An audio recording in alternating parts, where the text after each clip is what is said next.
So welcome to our third episode of Cal Faculty Spotlight featuring 3 second-year faculty.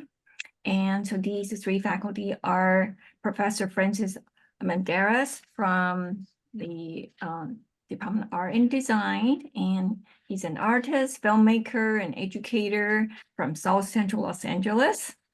And our second speaker is Dr. Benju from the philosophy department, and she's a specialist in ancient Greek philosophy, and she has teach and research interests in history of philosophy, value theory, and comparative philosophy. And our third speaker is Dr. Martim Galvão from the music department. And Dr. Galvão is a Brazilian-American composer, percussionist, and multimedia artist. And much of his work is concerned with interfaces and how we interact with them. And so a big thanks to Emily McKellar, our communication specialist, for organizing and publicizing our events. And also a big thanks will go to Dr. Matt Davidson, the chair of philosophy department, who will serve as a facilitator for today's presentation. And again, feel free to write on your comments in the chat box, and we will also record today's presentation. We also had the recording of the previous 2 episodes of our second-year faculty's presentation. So if you'd like to see the previous presenters' fantastic presentation, please feel free to look it up as well. So now, without further ado, then I would then yield the floor to Dr. Matt Davidson, who will then facilitate today's presentation. Thank you. Hello, everyone. So the talks will go for 15-ish minutes per talk, and I'll introduce each speaker, and then the speaker will talk, and then at the end of the session, we'll have a few minutes for Q&A. And the Q&A then will be directed at the 3 speakers. Our first speaker today is Professor Francis Almendárez. His presentation is called Creating a Sense of Home and Belonging Through Transnational Community and Transdisciplinary Collaboration. He's an artist, filmmaker, and educator from South Central Los Angeles. Professor Almendárez received his MFA with distinction from Goldsmiths, University of London, and BFA in Sculpture, New Genres from Otis College of Art and Design. He previously taught at the University of Houston and Houston Community College before returning to California to teach at CSUSB. His work has been presented nationally and internationally, as well as reviewed and featured in many publications, including the Invisible Archive, Moving Image, Art London, Art Forum, Hyperallergenic, the Brooklyn Rail, the Dallas Morning News, Art Papers, and the New York Times.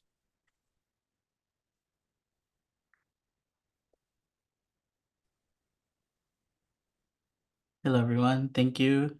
Thank you for the introduction and for the invitation. It's a pleasure to be able to share my work with you all.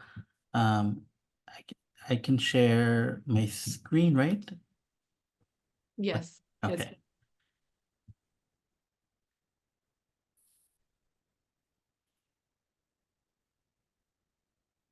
Okay, so if you can see it, that's great. Okay. So yeah, the title of this is Creating a Sense of Home and Belonging Through Transnational Community and Transdisciplinary Collaboration.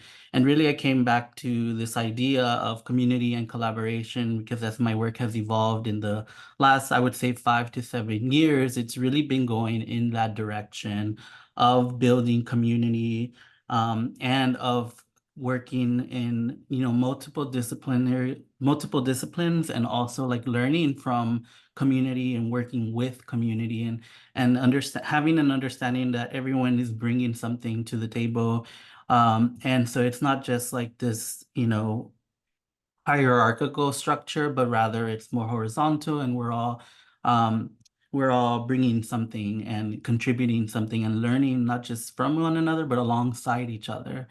And I really started thinking about this because I think towards the end of last year, this review came out in Southwest Contemporary, which covers art produced in the Southwest, in the American Southwest. And the writer like quoted a line from one of my videos, and this line is home as open, permeable, itinerant, and metaphysical. So it really got me to think about not just to return to that work, because that work is an older work, but to think of that passage and think of what I meant when I wrote that, and what does it mean for that video to be presented in a group exhibition along with other work, so in dialogue with other artists and other artists' work, but also in different places as the exhibition traveled from San Antonio. Let me see, next slide.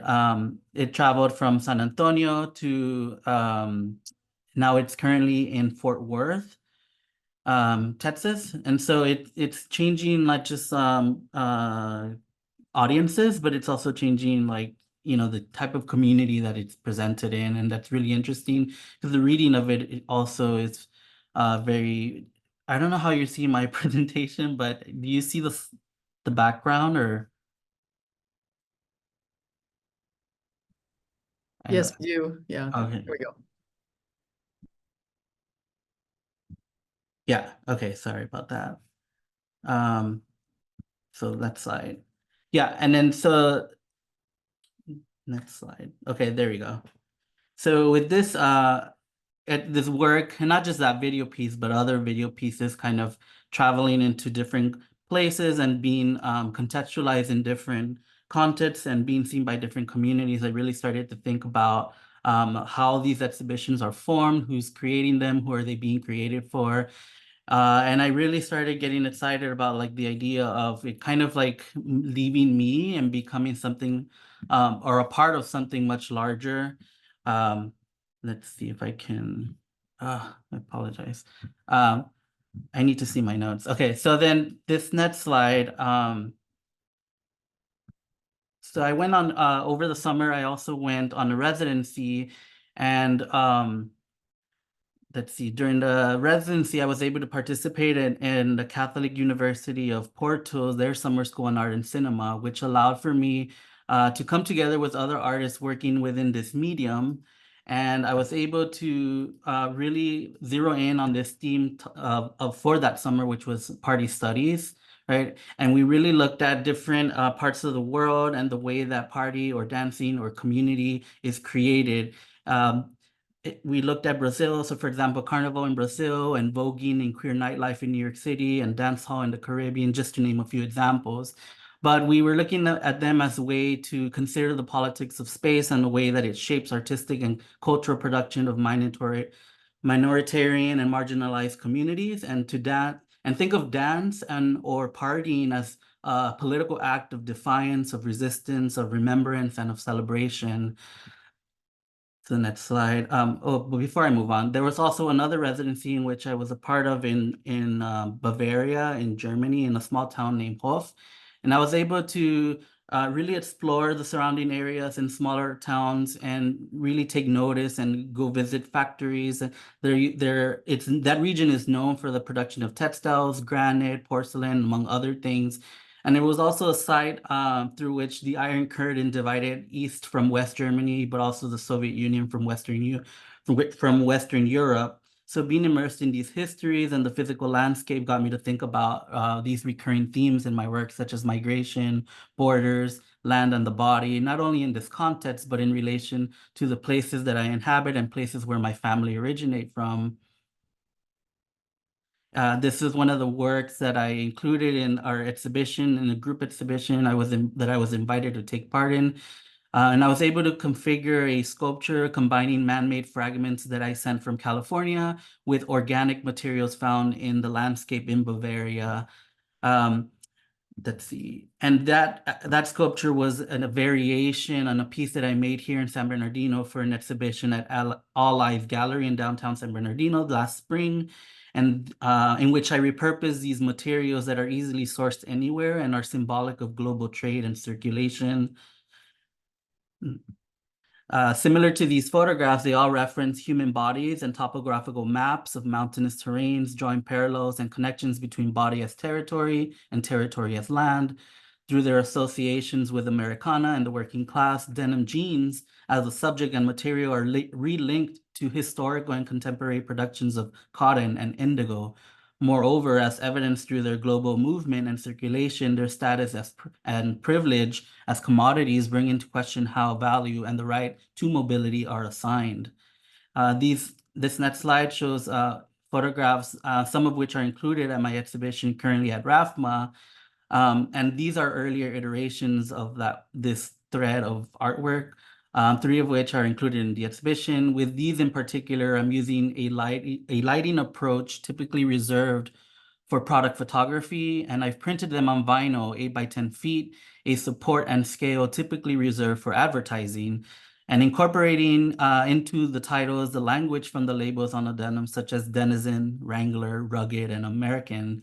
I point to the insidious nature of the PR, marketing, sales language still used today that are steeped in manifest destiny, westward expansion, rugged individualism, and American exceptionalism. Ironically, denim isn't made in America. In fact, very little actually is.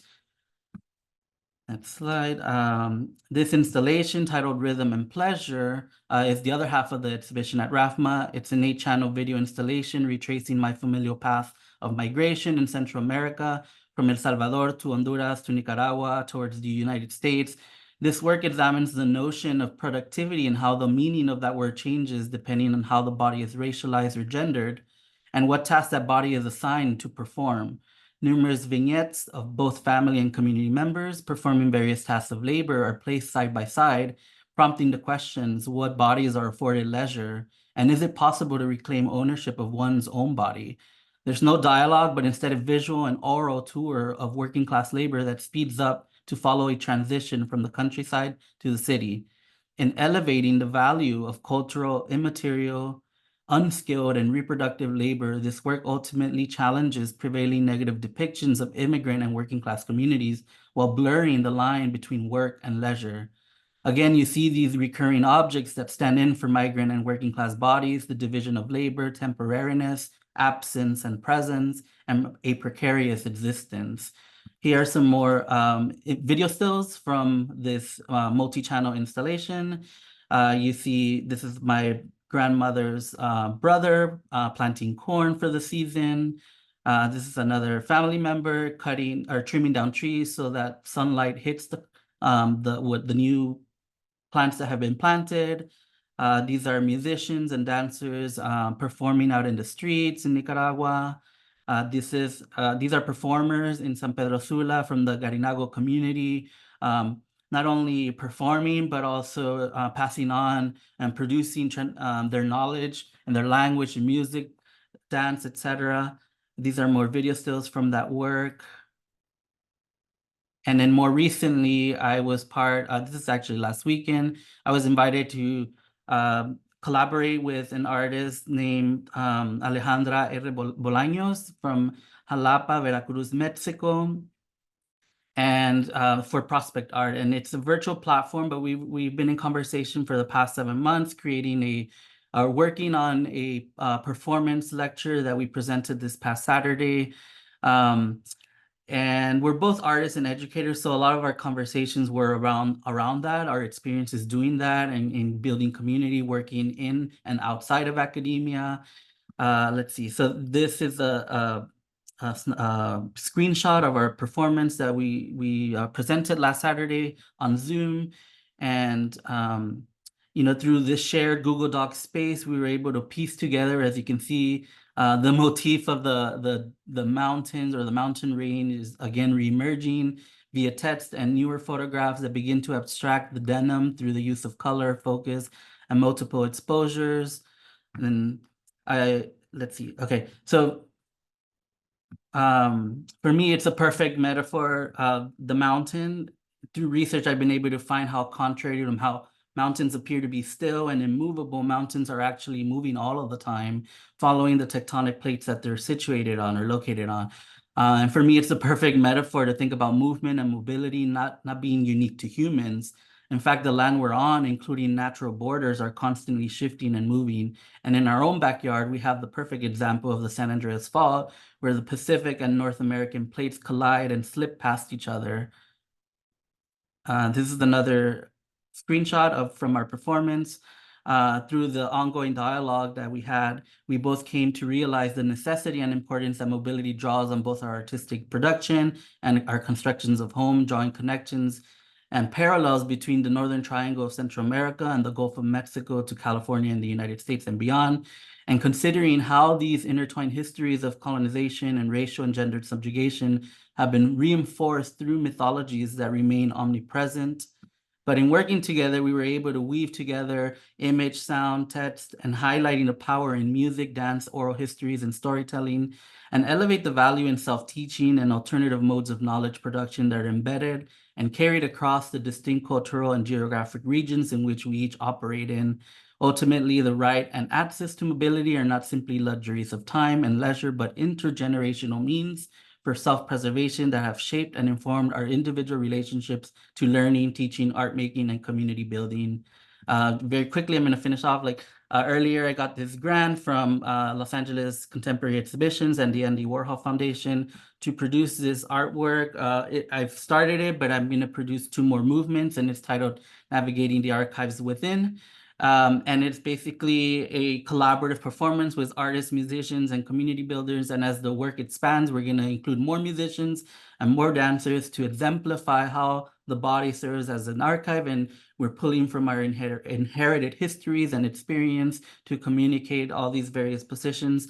And through the process of improvisation and really bringing improvisation from music and from dance, but also through other artistic mediums, including video and performance. And these are the guiding questions that we'll be, researching and addressing through this work. And of course, it's gonna also continue to grow and expand as we progress. And that's basically it. So I'll stop sharing there.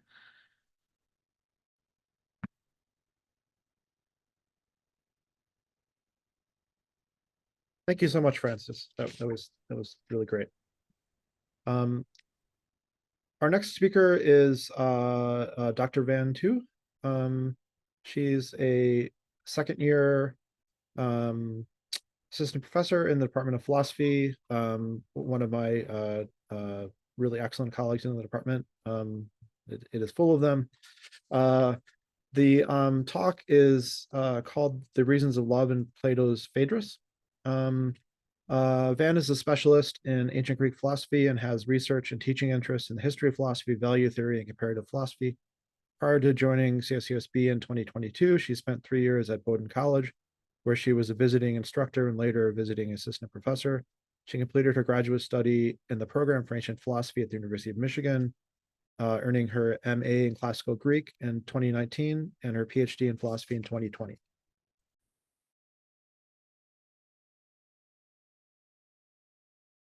Thank you, Matt, for the lovely introduction, and thank you to Emily and Raylene for organizing this event, and of course, everyone who's joining on Zoom to engage with my work. So I will now share my screen and start presenting.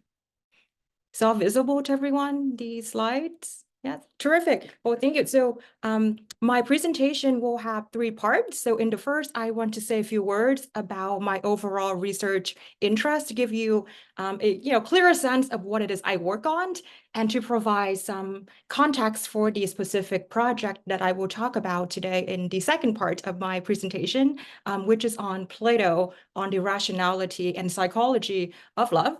Finally, I want to conclude in the third part by pointing out some broader implications of the project, which I hope can illuminate the value of relationships by explaining both why we engage in them and why they matter for a good life. Okay, so my research interest, an overview of my research interests to start.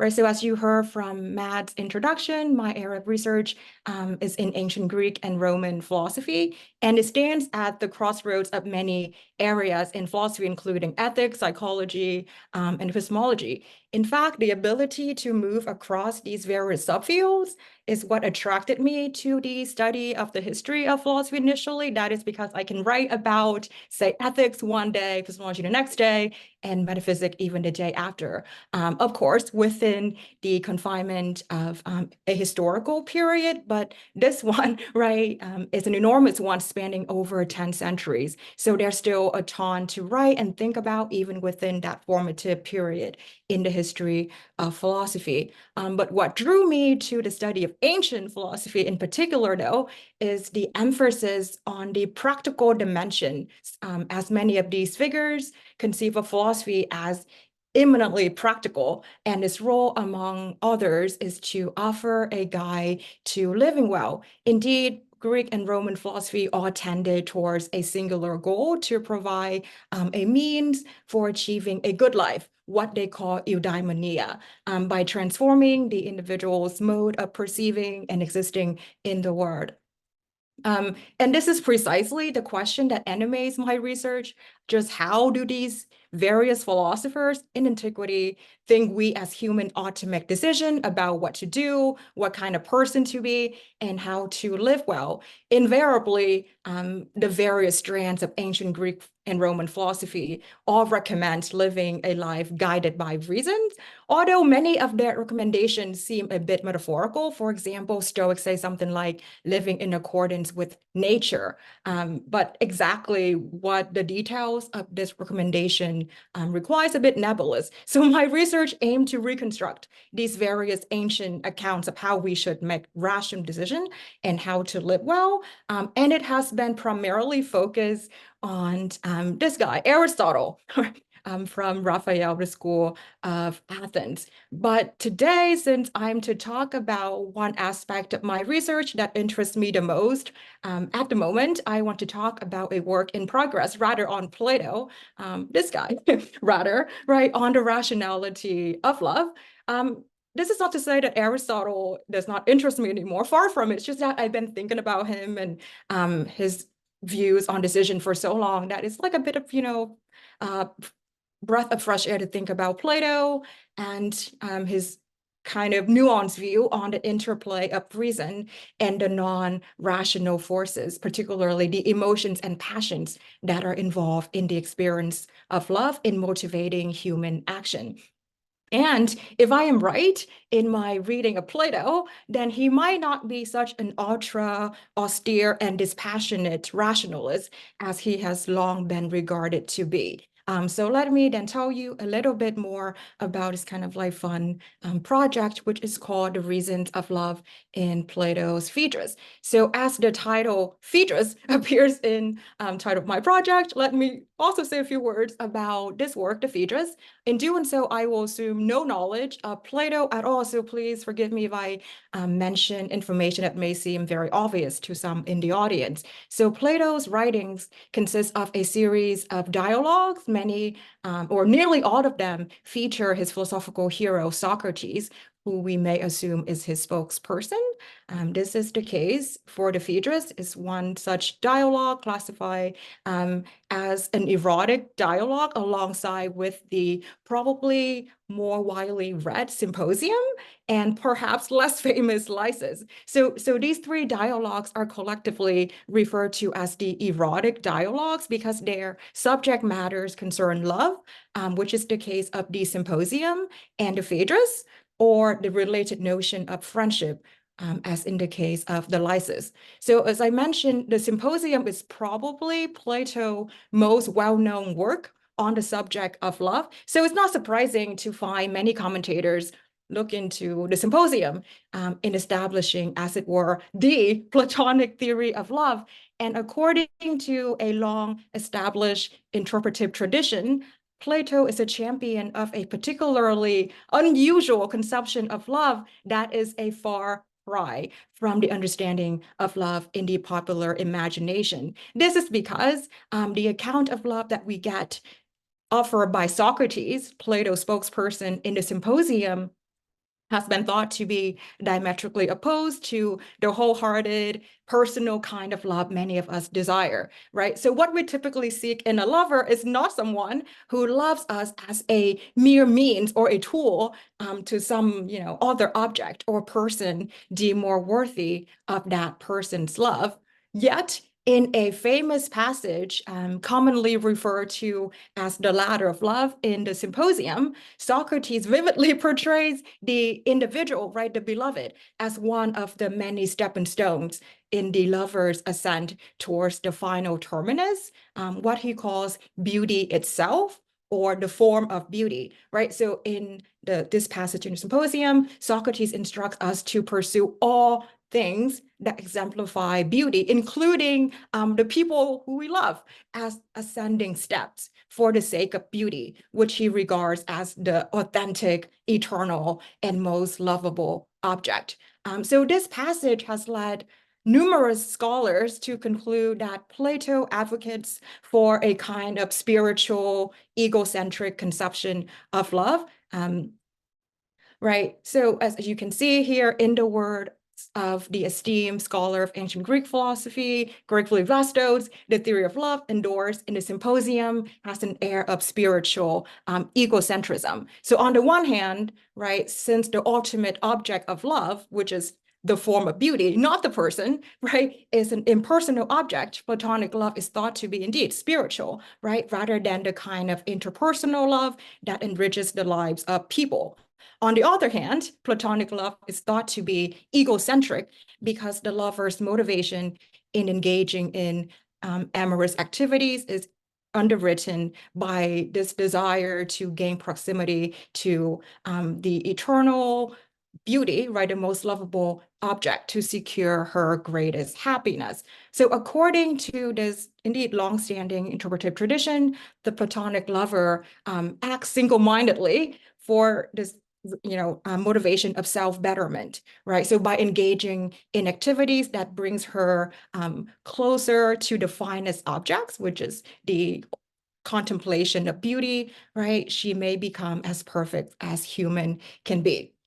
So I want to argue that this conception of Platonic love, right, as kind of like spiritual, egocentric notion of love is wrong-headed. So my project does aims to offer a corrective to this long-standing tradition of interpreting Plato as a champion of spiritual egocentrism. So to this end, my project offers a close reading of the other account of love developed in the erotic dialogues of Plato, also the Phaedrus, right? So where Plato puts Socrates to the task of defending the view that love is the most beneficial divine madness, and that this madness of love is not to be avoided, but instead welcomed by those seeking knowledge of the reality beyond the imperfect sensible world. So the knowledge of what Plato calls the forms. So Plato's call to embrace the madness of love, as you can see here in this passage from the Phaedrus, for instance, has been thought to be paradoxical, right? Indeed, why would anyone, a philosopher, most of all, wish for her reasoning faculty to be subdued, possessed by madness of any kind, even if such frenzy is only transient, right?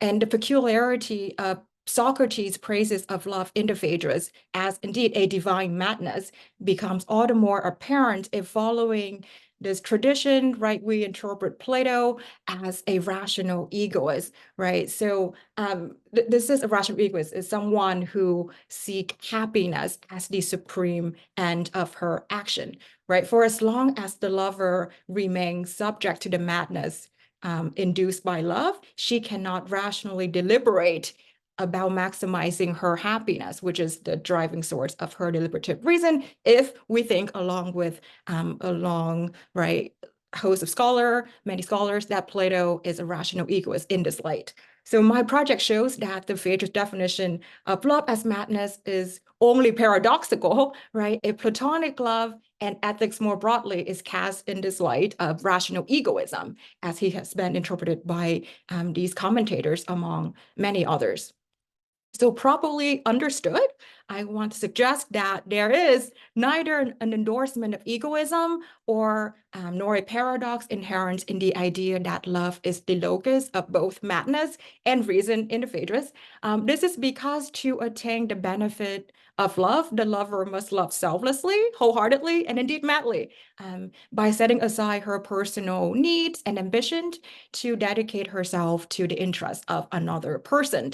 But this is a choice she could make only under the psychological condition Plato describes as madness. Yet, rationality is manifested and preserved in the madness of love to the extent that the course of action the lover chooses under its influence is indeed the best among the courses of action she could have chosen to maximize her happiness. The trick is that the benefits of this particular course of action are not transparent to her in her sober, sound-minded state. So to glean the benefit of love, which is for Plato, to experience a kind of love that culminates in moral and intellectual transformation through the experience of beauty, the lover must be in the psychic state he calls madness, in which the self-centered endeavor to maximize one's own happiness is superseded. So in the course of developing this interpretation of Plato and sharing my work with colleagues, I was encouraged to reflect more deeply on the following two questions that underwrite the spiritual, egocentric reading that I am trying to provide an alternative to in the symposium, right? So the first question is, do we really love the whole individual whom we love, right? Or just the person's beautiful, fine, admirable qualities? And secondly, why exactly do we form a relationship with anyone if it doesn't ultimately benefit us? In response, I want to propose a new theory of value that I hope can not only address these two questions in Plato's exegesis, but also illuminate the questions concerning the value relationships in the good life more broadly. And this is another reason why I'm excited about this project, because I think it has something to offer to anyone with a philosophical interest in the value of love and relationships. Because we all know that relationships matter for human happiness. This is rather a mundane point, but it's much less obvious why they are so essential as they are to our flourishing. So the theory that I defend in my project hopefully can offer an explanation. So I want to suggest that relationships are beneficial to us as humans because we are cognizers and bestowers, givers of value. So on this conception, when people form and sustain relationships, they engage in a pair of activities: cognizing, right, so perceiving, identifying value on the one hand, and given value on the other, right? So these activities jointly generate meaning, fulfillment, and worth in their lives. So to make this suggestion vivid, consider an example. So in the account I just sketched, the relationship of love, for instance, would require, on the one hand, some perception or cognition of value. So here's an example. So when I fall in love with someone, I make a value judgment that my partner possesses traits rendering him worthy of my love, say, because he can speak eloquently like Cicero. On the other hand, I also bestow value on my partner, since the value that he has for me is ultimately intensified and transformed by the love that I have for him, such that he now becomes a unique source of value to me. And this is why it's important to me, right? His well-being is important to me and why it matters as my own well-being.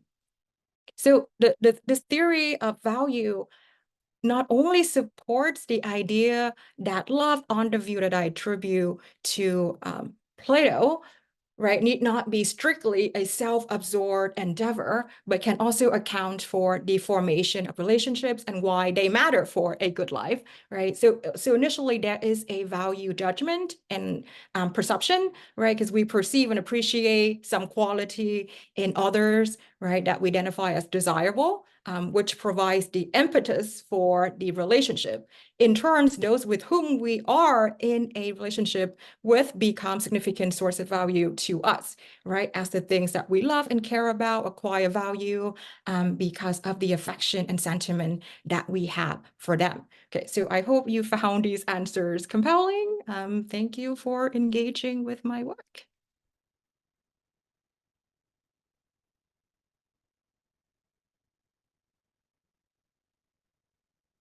Thank you so much, Van. Really, really fascinating stuff. Our third speaker is Dr. Martim Galvão. He's an assistant professor in the Department of Music. His presentation is called Sonifying Virtual Spaces. He's a Brazilian-American composer, percussionist, and multimedia artist. Much of his work is concerned with interfaces and how we interact with them. He's especially interested in exploring ideas related to consumer-facing technologies in the web.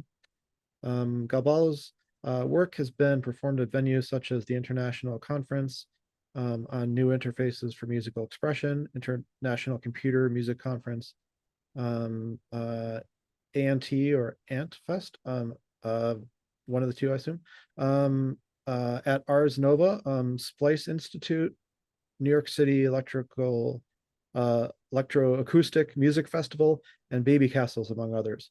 He earned his bachelor's degree from Emory University.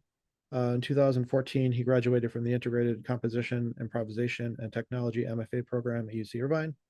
In 2022, he completed a PhD in computer music and multimedia at Brown University. Great, thank you for the introduction. Can you guys hear me okay? Yes, awesome. Great, yeah, happy to be here and share some of my recent work with everyone. I'm going to share my screen and my sound. If there's a video playing and you don't hear anything, please let me know. There should usually be sound. Okay, so here we go. Great. So yeah, today's topic is sonifying virtual spaces. I'll get into what that means in just a minute. So I'll start off just by introducing the team with whom I'm working on this project, talk a little bit about the background of the project, some of the technical foundations. It is both an artistic and sort of a programming technical project, so just cover a little bit of that. Going to the sound design aspects of working in VR and spatial audio.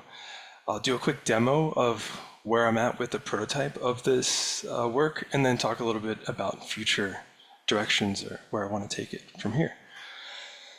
So that's me over there, assistant professor of music technology here at CSUSB. But this project is definitely a team effort, supported in large part by a faculty fellowship that I've been doing with the X-Rail lab at CSUSB. So I've gotten to work with Bobby Laudeman, who's an XR programmer at the lab, who's been really great and helpful in putting all of this work together, has a lot of experience with video game programming and rendering.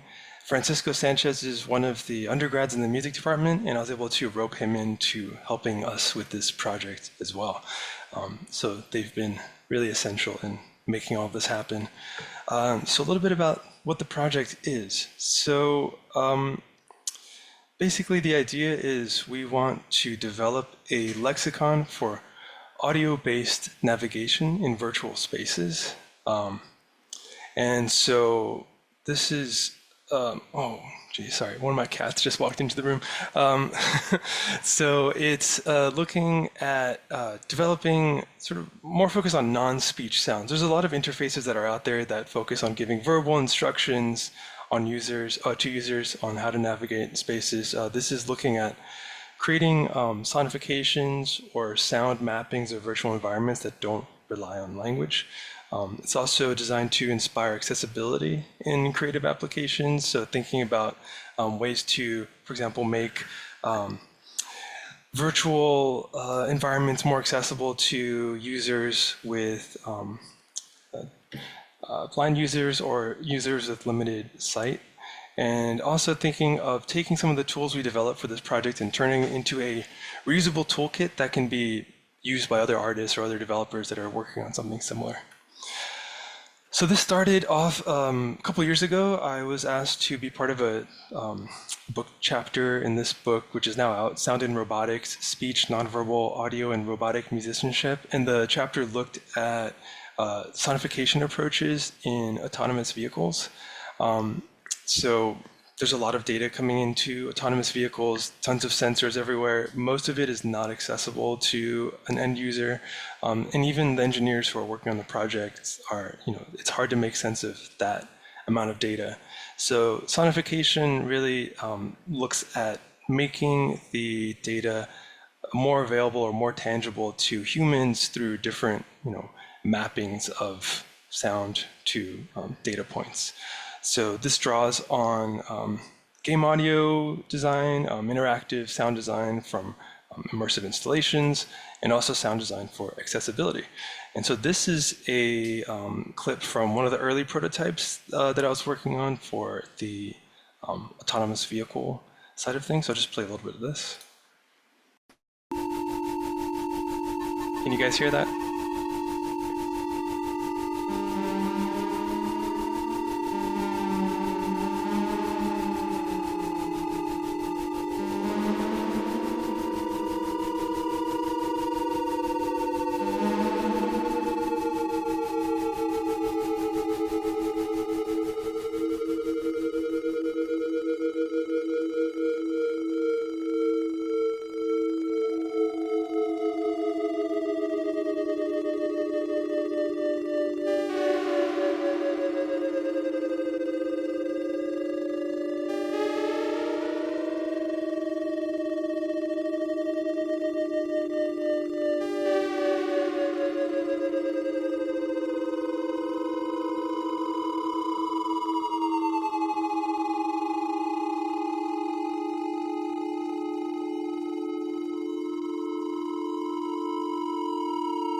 Okay, great. So if you didn't have headphones on, it's probably a little bit harder to tell, but so all of the sounds in that demo are mapped to objects. So for example, the wall here or the wall over there, these kind of grid-like column structures, they're all emitting sounds. And then based on the relationship between the vehicle and the objects in the environment, the sounds are changing. So there's a changing delay time, for example, which creates a kind of Doppler effect as you drive by it, which gives the user a sense of both whether they're approaching or moving away from an object. And then also the spatialized audio component positions the audio in sort of a 3D environment, left, right, a little bit front and back. That's a little bit harder to do with just 2 channels of audio.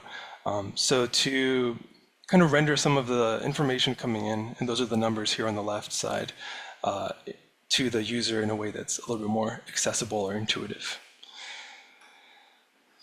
Okay. Great, so moving on to the current project. So this has been developed in a game engine called Unreal Engine 5.2. This is one of the 2 big game engines that are in use today, the other one being Unity. It's used for developing a lot of major games that you might download or use on your consoles are developed using Unreal Engine. But more and more, it's also being used by artists or researchers to develop virtual environments, because you can actually do a lot of really precise simulations in the game engine. So the platforms that we are developing this device for are the VR headsets developed by Oculus or Meta. So that's the Quest 2, the Quest Pro, and we're working on porting that over to the new Quest that just came out recently, the Quest 3. And the environment is also playable on a PC. So if you don't have a headset, you can also just load it on your computer. You're not going to get some of the head tracking features, but you can still navigate using a mouse and a keyboard. And most of the programming is done using a visual programming language in Unreal Engine called Blueprints, and that's kind of similar to some of the more popular programming languages in the multimedia or computer audio space, namely Max and Pure Data. So looking to potentially incorporate this into future curriculum for classes that deal with sound in virtual spaces, easy transition for students that way. And all the 3D assets and environments were developed by the team at the X-Rail lab here at CSUSB.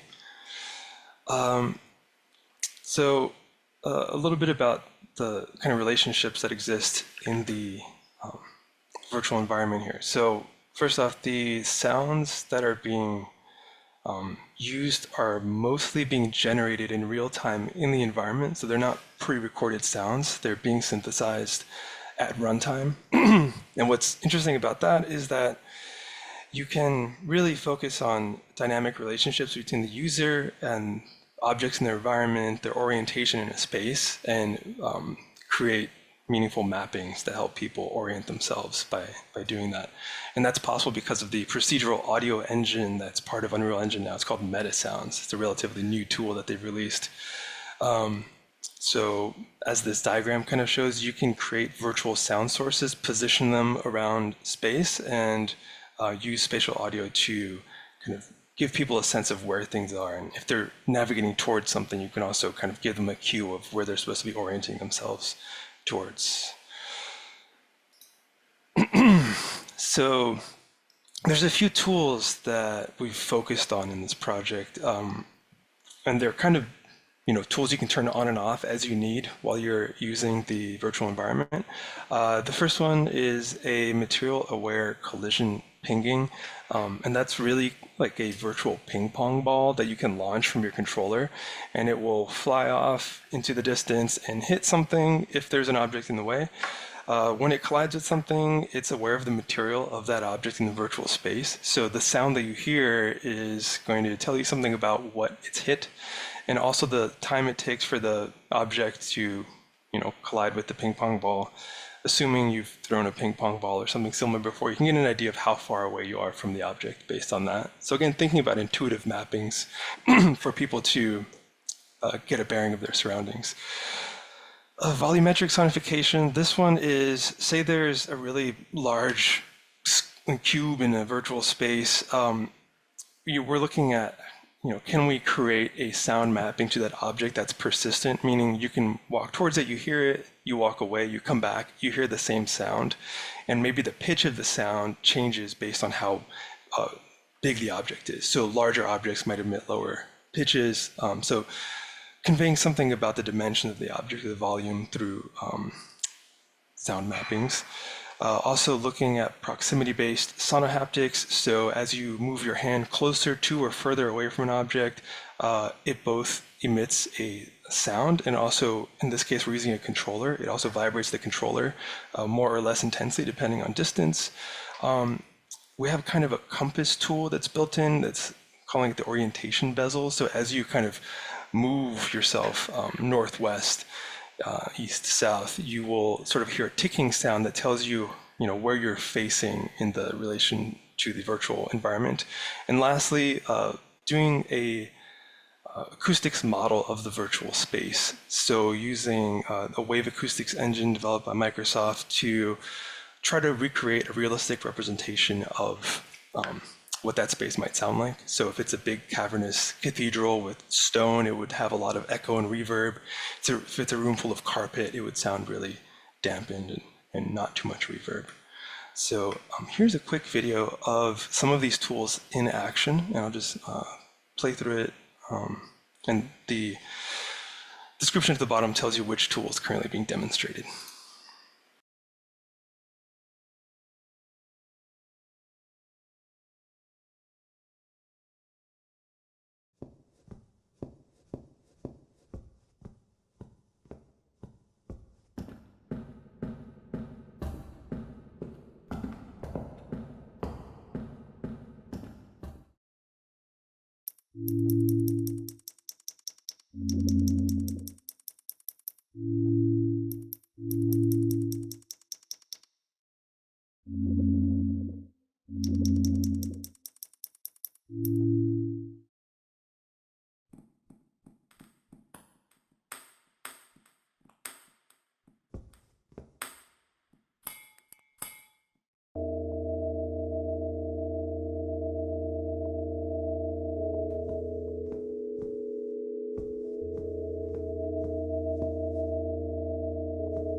So, as far as where we're thinking of taking this project next, there's a lot of different applications that I'm interested in, both as an accessibility tool, but also as a creative tool. So, placing interactive spatial compositions inside of some of these virtual environments using the tools that we've developed. Open world game design that's more focused on the audio component, or has a strong audio component in addition to the visual component, and also immersive narrative environments. As the hardware has developed, we're also thinking about including more hand tracking features, even not needing to use the controllers. It would be great if the technology could be incorporated into a more mobile unit that could be used to perform real-time scene analysis and maybe provide some of these sonification features as people are navigating real-world spaces, not just virtual spaces. So the Apple Vision Pro might be something that makes that possible for us, or the Quest 3. And also looking at integrating some of these tools into mobile devices using iOS spatial audio or Dolby Atmos, and also the geolocation feature on cell phones to provide some environment contextual clues for users. And finally,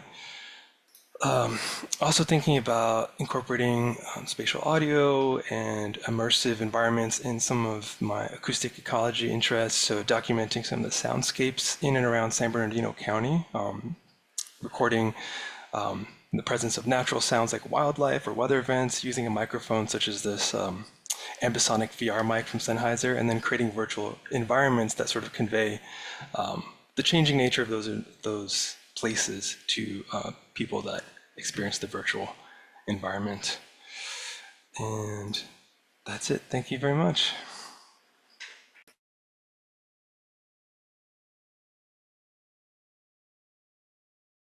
Thank you so much, Martim. That was really good. So we'll take a few minutes of questions. If you raise your hand in the Zoom reaction, I'll call on you. Please try to keep them short and indicate to whom they are directed.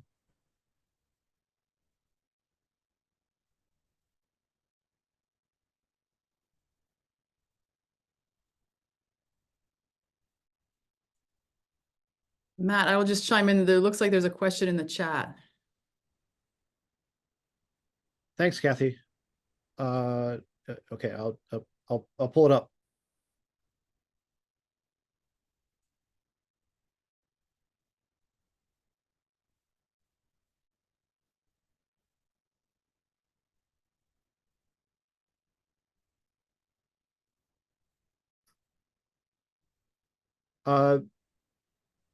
Van, do you want me to read the question, or are people able to see it? If everyone's able to see it, and I think in the interest of time, I will just go ahead and answer. Would that be okay? Terrific. Thank you so much, Esteban. I love it when, people bring up Alcibiades from the symposium, because I think it's really striking why Plato and the symposium with Alcibiades' speech, but that's another topic. So I have to confess that I am not as familiar with Lacan as I would like to be to answer this question. But if I understand the question correct, so it's the idea that maybe the initial attraction, we aren't as sensitive to why we are attracted to the person or the value perceived in that, but something that we, as you put it here, right? Like after the fact, we reflect and we think, okay, why am I attracted to this person? And we come up with a kind of rationale. So is that the idea? So maybe the initial attraction is something that we are aware of, right? But I think if I understand you correctly, it's something that maybe we rationalize to ourselves, like, why am I in love with this person? Maybe they have like no virtue, right? But then I come up with positive kind of quality that they have to justify my love for them. Is that right, Esteban?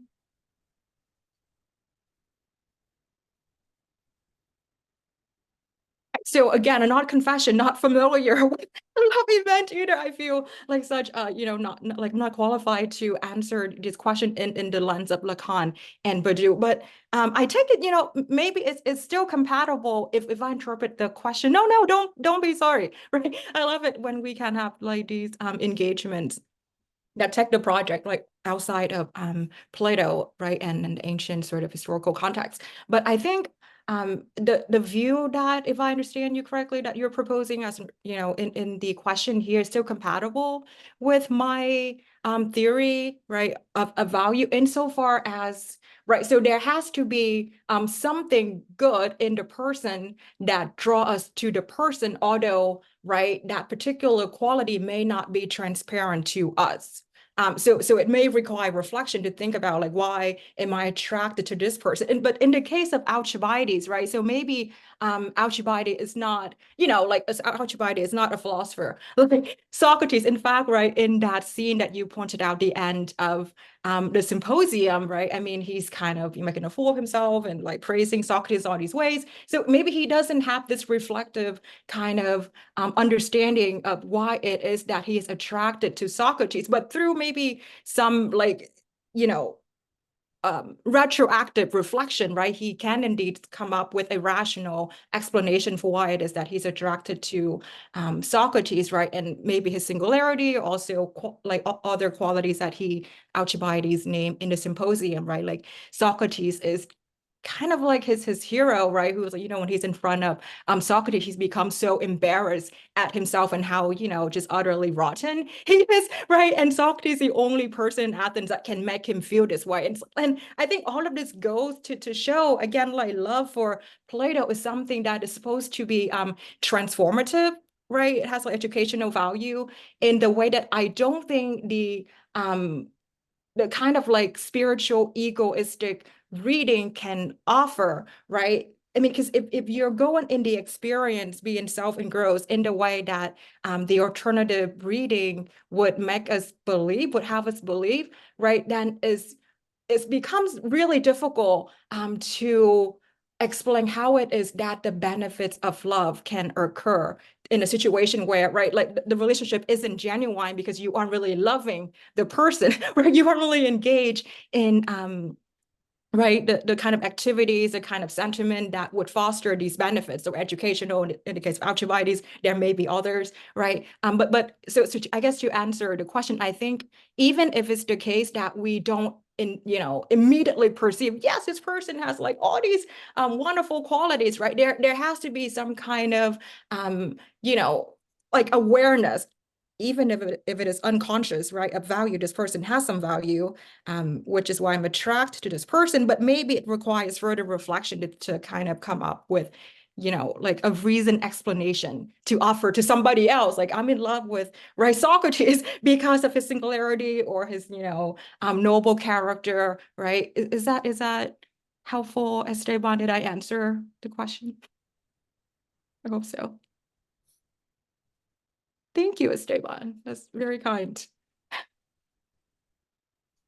Any other questions for our presenters?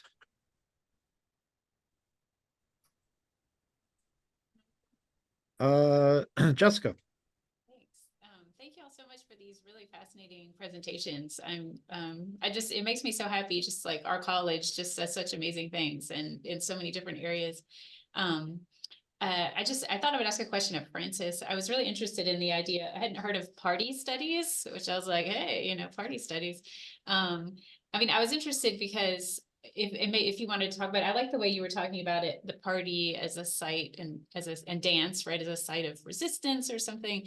I was also thinking, of course, Coachella is just happening down the road right now. And I was wondering if you were not now, I don't know if it's right now, but I wonder if you thought, what your thoughts are about, how that kind of party space can be subversive, but also gets co-opted by capitalism in various ways, and how people resist it and that kind of thing. Just your thoughts on that. Yeah, that I don't really have much to add, but yes, it does, like anything else, does have that risk of or danger of being co-opted and kind of sucked into this capitalist machine, and and it kind of devalues and then requires other forms of like resisting that, right? But so there's, I guess, like the cons of that happening, but there's also the pro of like resisting that in some other ways, or like finding new forms of and I think they do happen, like other waves of like resistance happening in opposition or in reaction to that co-option.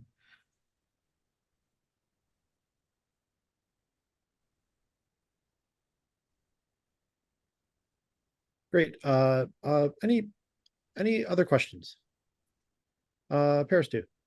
Yes, fascinating presentations, and I have a question for each of you, but I'm going to ask my question from Martim. Martim, you mentioned at the beginning of your presentation that you are creating a lexicon for space. Am I right? Or something like that.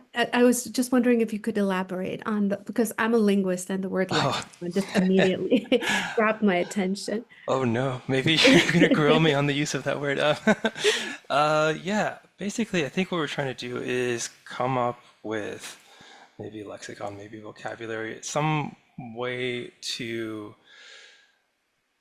present ideas about spatial relationships in nonverbal ways using sound in virtual environments. And so, I mean, these kinds of sort of sonic vocabularies evolve all the time. I think our iPhones are a good example of that. We all kind of know what each sound means by now. But the sort of sonic virtual space, especially as it relates to navigation, it's not quite so developed. So I think there's an opportunity to explore what those sounds could be and try to design them for both, intuitive use, but also accessibility for different users. Yes, that's fascinating. And unlike words that are sort of arbitrary, your lexicon is intuitive, so it sort of makes sense, those sounds, what they encode. So, yeah, great. Thank you. Thank you.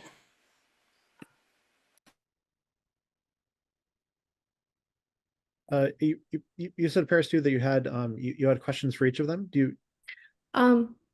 Well, the one thing that I wanted to tell Van was whether she had considered looking at Sufism and the concept of love and Sufism and how close it is to this idea, excuse me, of love going beyond the person.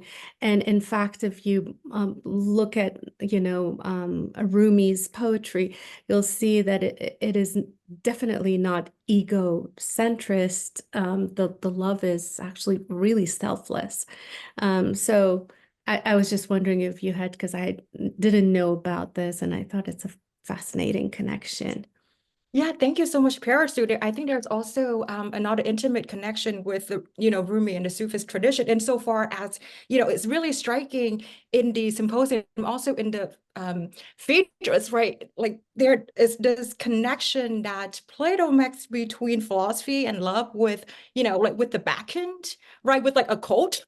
And involving dancing and all of these rituals, right? So I think certainly I'd love to explore that connection and, the notion of madness, right? And madness for sure. overcoming reason, like displacing reason, not like fully overthrown, I don't think. Yes. In the case of Plato, because I want to maintain, a form of rationality even in the madness of love, because he does say that is a divine kind of madness that benefits the individual, right? And I wholeheartedly agree, is very selfless. And going back to, Esteban sort of bringing in that scene in the symposium of Socrates and Alcibiades. I mean, even the love that Socrates has for Alcibiades is selfless. It's to help Alcibiades not to exploit this youth. I mean, he's supposed to be like, the most beautiful and, just like famous, rich, like connected youth of Athens. To Socrates certainly could have exploited these connections in various self-centered ways, but he did not. In fact, he stayed away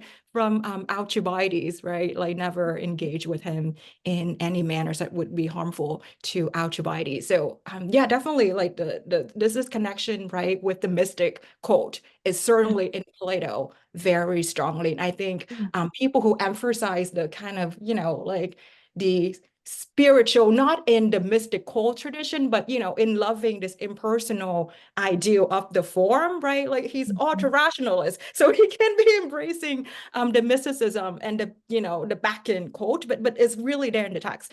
And I think that's something I definitely want to explore further, right? As I think about like arrows in Plato. Thank you, Pierce. Thank you. Yes. Sue, did you want to ask your last question? I don't want to monopolize.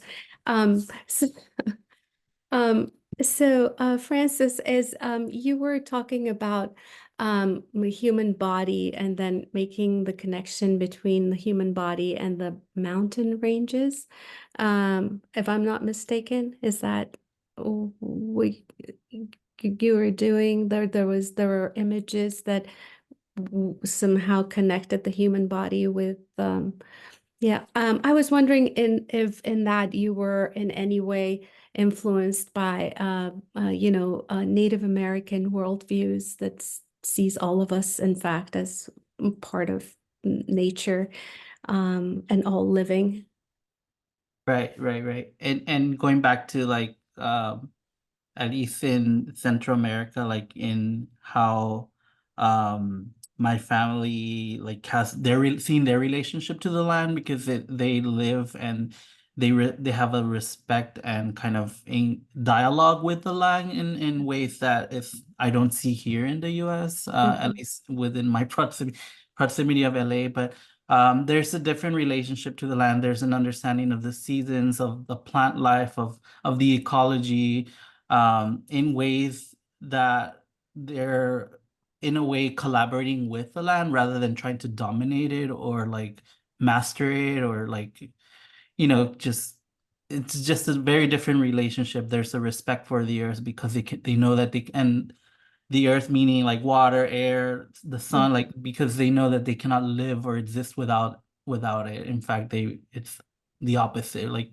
we very much rely on them, and yeah, we have to live with, not try to dominate it. And that kind of worldview is very different from like, what's taught here in the US, or like this very Eurocentric American way of like conquering or colonizing or like dominating the earth in order for it to produce at mass scales, right? In fact, it's the opposite. It's about if you plant something, or if you kill an animal, like everything goes to use, everything has a purpose, like even the bones, even the feathers, like everything is used completely, nothing goes to waste. And so it's just a very different mentality. Yeah. So it's in a way easier to scoop the heart out of a mountain and mine it if you don't think of it as a living thing, as opposed to if you do. Yeah, thank you for that. I think we have time for one last question. I know we're about 12 minutes over, but people are still here. So one last question, if there is one.